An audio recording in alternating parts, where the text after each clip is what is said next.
I wanted to dive in because it's about midway through the season right now on the MVP race, right?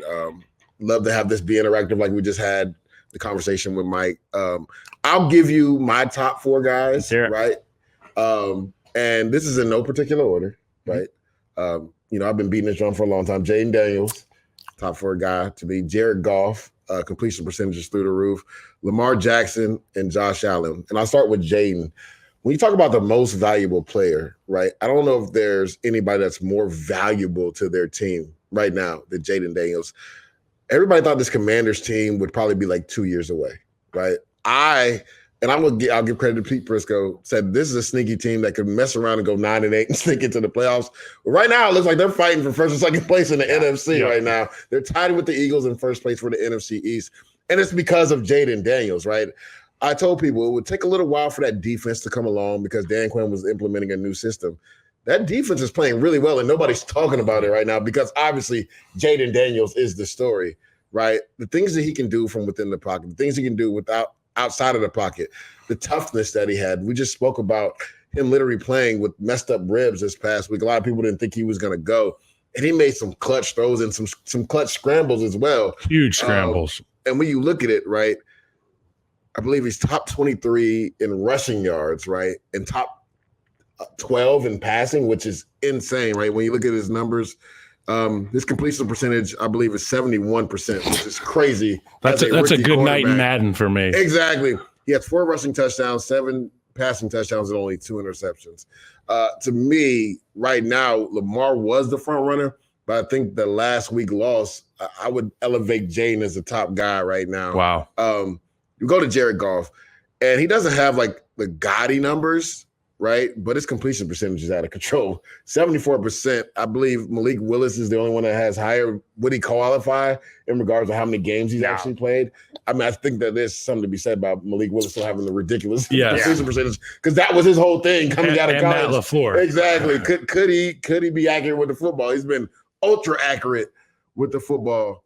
He's throwing for right under 1,700 yards, 13 touchdowns, only 4 interceptions.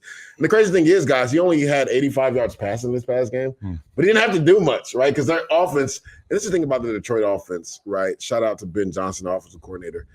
They make you defend so much, bro. Like, it's utterly ridiculous as a defensive player what you have to think about when it comes to defending the Detroit Lions, right? They can play bully ball with your guy, David Montgomery, right? And then they have Sonic in the backfield and Jahmyr Gibbs, who literally can take any run 70-plus yards, right? J-Mo right now is suspended, Jameson Williams, and he was having a heck of a season to start the season. And then you talk about the sun god. Like, Amon-Ra St. Brown, to me right now, is probably a top 7-8 receiver in the league, and they use him in multiple ways. They motion him a lot. The crazy thing is, Sam Laporta was such a big part of their offense, they haven't really used him that much this year. So that lets you know, like, how deep this roster is on offense.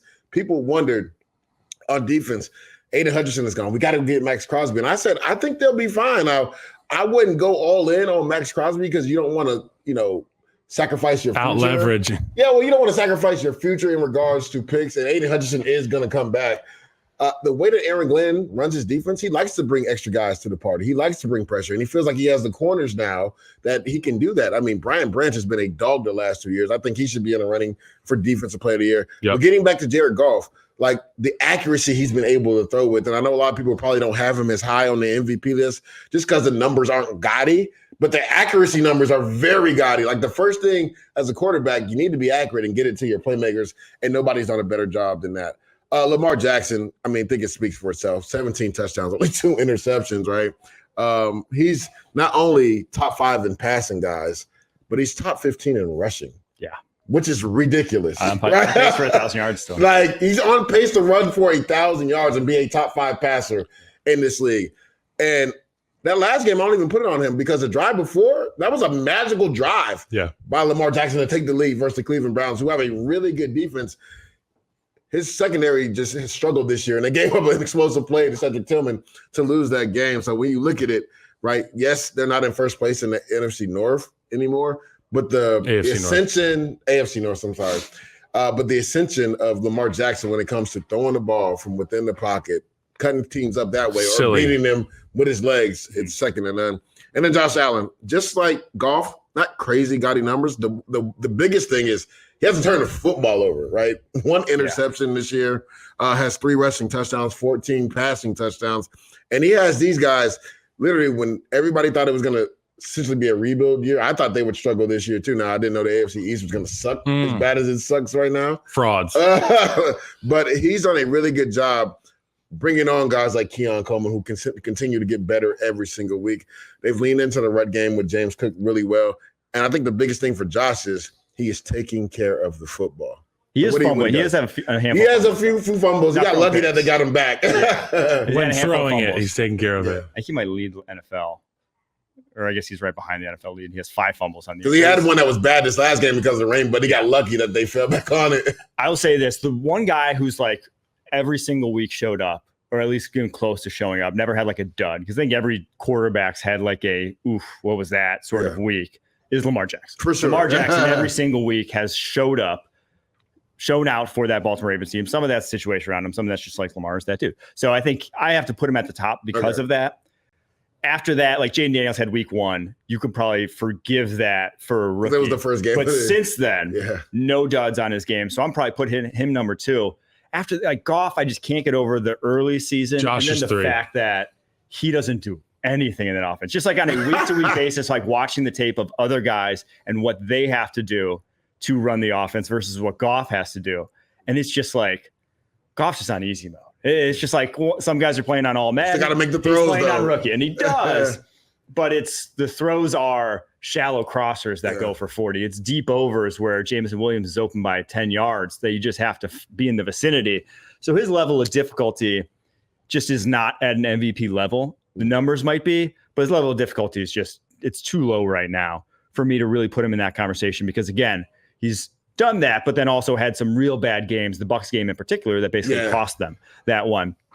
So I would put probably Josh Allen ahead of him. And honestly, and I know their record's so bad, but I think he can get his way back in if they go on a run and make the playoffs. Joe Burrow's, he's actually playing. He's dominant. They were just saying who's playing at a high level. He has been this year after the Patriots game week 1 where he didn't have any of his receivers. After that, he has been playing at a pretty high level week in and week out. I think your argument about, which the MVP is about which player brings the most value. Like if this player was off their team, who would do worse? Yeah. And when I think about who adds the most value, it's Lamar Jackson. And the reason that there's 3 MVP trophies on that screen is because Lamar Jackson is going to win his 3rd MVP this year. Like there are things that he is doing that show improvement. And the same things we talk about Anthony Richardson, how are you going to be able to improve yourself?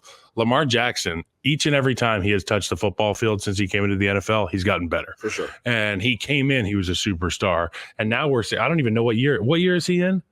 He was drafted in 2017. So he's in year 8 now, and he's gotten better every single time. And he was one of the best guys to ever get on the field his first year. I just think his leadership is unquestioned. Like you cannot question who the leader is in Baltimore. And I got the opportunity to play with Orlando Brown Jr. in Kansas City, and he protected for Lamar Jackson. And I would always ask him, like, what is Lamar like? You know what I mean? That guy's I don't want to say he's had an easy road, but look at the 3 quarterbacks. Burrow, Mahomes, and Lamar. Good Lord. That's hitting that's pulling the lever, and it goes 7-7-7. And then you just hear the thing jingle for a while.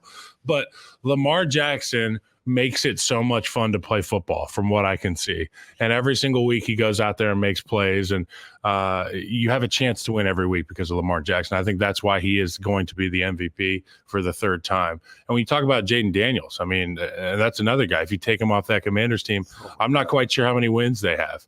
Now Mariota, I would say they would have won.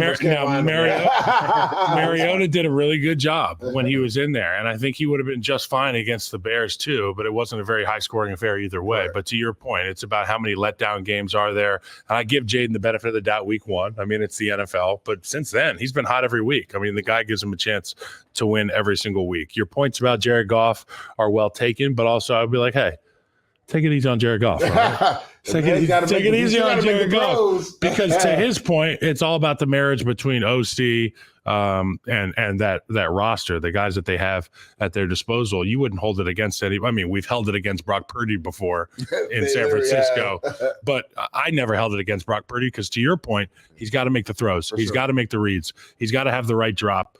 So, yeah, Lamar's the MVP in my opinion, and that's a good list. That was a nice job, Billy J.